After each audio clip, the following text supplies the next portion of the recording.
Hello everyone. So I'm Eesha.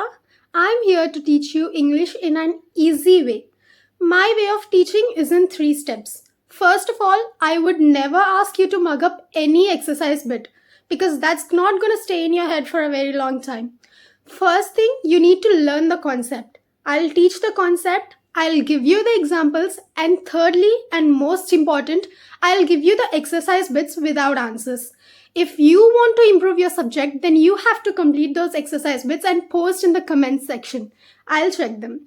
So, let's get started. So guys, today's topic of ours is SSC 10th class grammar of AP. I don't want to brag, let's get started. As you know, the paper consists of section A, section B and section C. Section A and C consists of 30 marks and section B of 40. Today I am here to tell you how to acquire all those 40 marks without even a single mistake. What's a relative clause? A relative clause is a clause which modifies a noun or a noun phrase. In the question paper, they'll ask you combine the two sentences using who or using which or whatever in here. Let's see. For example, combine the sentences using who, and this is the sentence that they give. They caught the man, he spied for China. You're supposed to write, they caught the man, cut he, put who in the place of he. That means they caught the man who spied for China.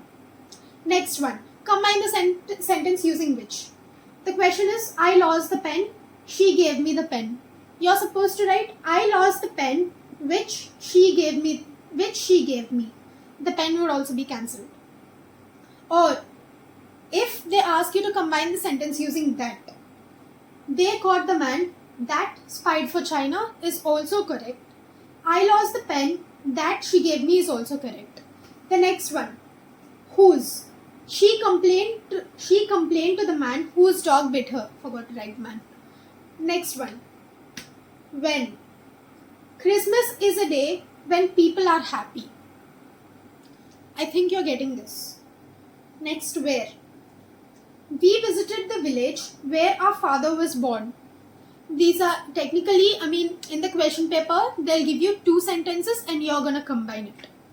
This is such an easy one, you can get it. Here are the homework questions. There. I hope you can answer them. Our next question is the 17th one, which consists of active and passive voices. Active voice is verbs are written by the subject performing the action.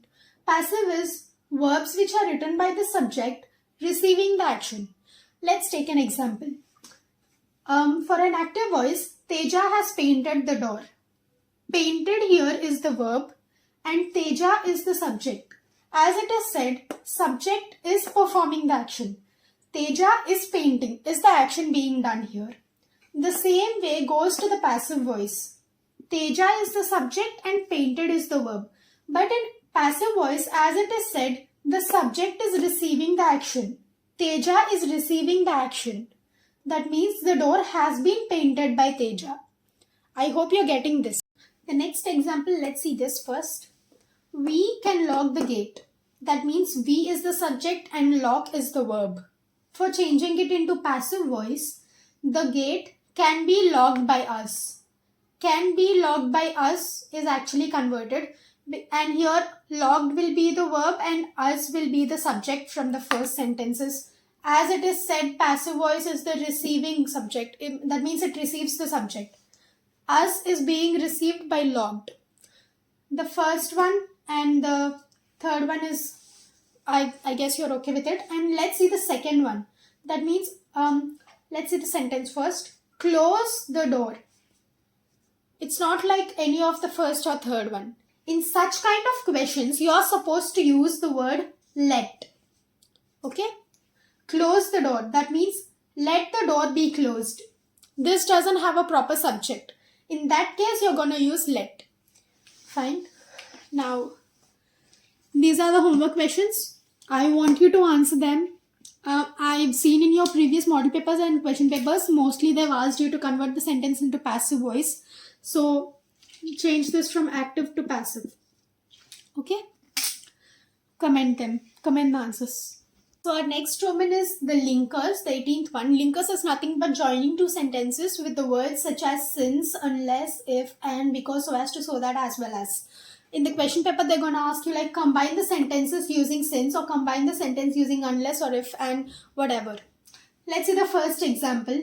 It is very hot today. We cancelled our tour. Our directions is to combine the sentences using since. Here, the answer is since it is very hot today, comma, we cancelled our tour.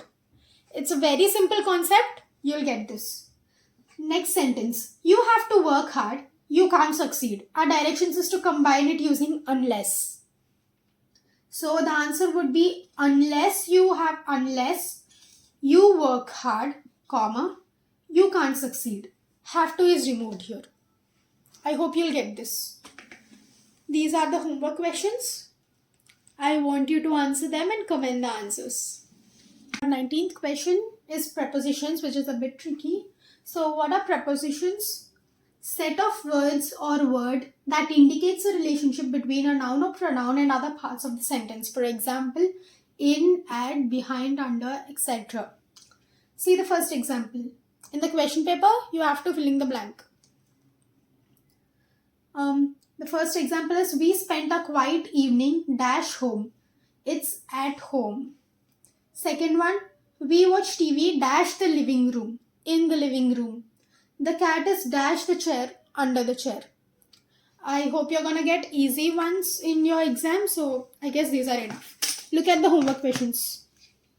Our next question is of verbs. In the question paper, they'll ask you to fill in the blank using suitable form of verbs. That means you have to identify what kind of verb will be used. What kind is it simple present, simple past, simple future, or present continuous, or whatever. You have to identify that. What are verbs? The work which is happening, happened, or will happen. That means in simple terms, the doing work is called verb. For example, eat, cry, sleep, laugh. Now in simple present, eat will be eats. In simple past, eat will be ate. In simple present, eat will be will eat. Okay, let's see the examples now. I dash reading novels. The word given in the bracket is like. Simple present of like should be used here. The simple present of like is like. I like reading novels. The next one.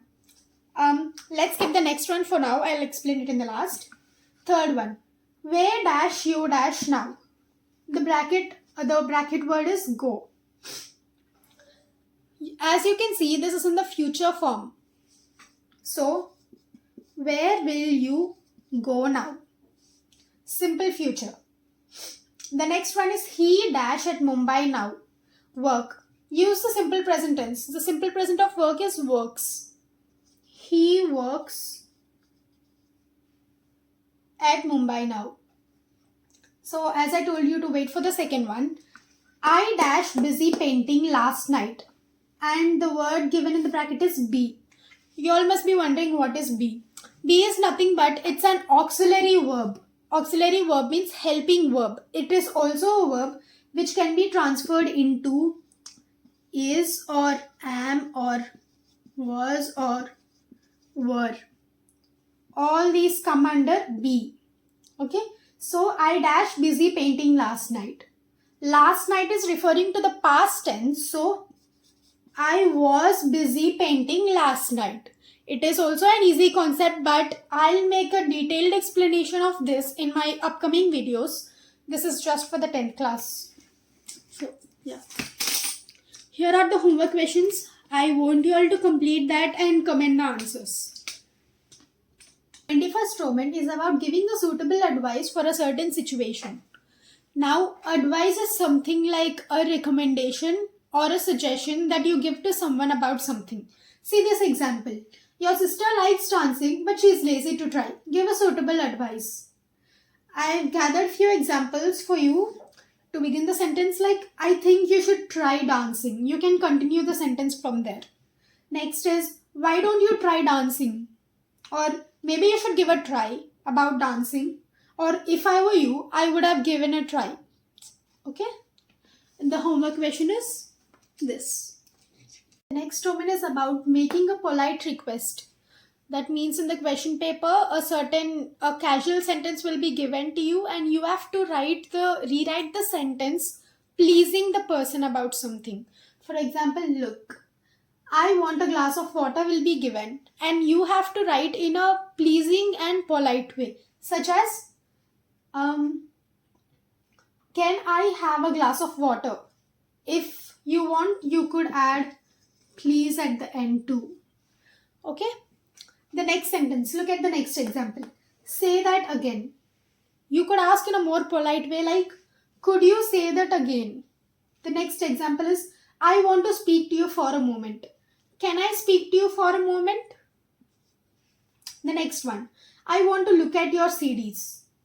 Now here, you could write in a more better way, like, do you mind if I look at your CDs? Yeah, this is it. Look at the homework questions. Next question, the 23rd one, is about identifying the expression. Now I'm going to explain this using the examples given. I mean, not the examples, the options given. First one, question. To question someone is to ask someone or something. To inquire is to know something by asking them. Order is to demand, and request is to please someone. Suggestion is to recommend something. Proposing is to make an offer.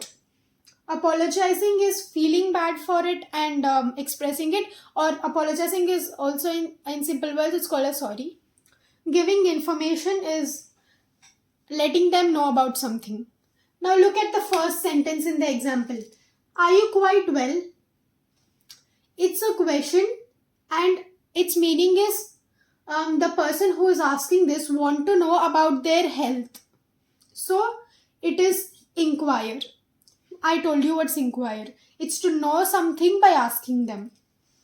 The next one, I'm sorry for it. Sorry indicates apologizing. You can remember it. Here are the homework questions. So in this video, I've completed from 16th to 23rd, and that's the end of this video. In the upcoming videos, I'll be completing from 24th to 32nd. And if this helped you in any way, then please like and subscribe. Bye.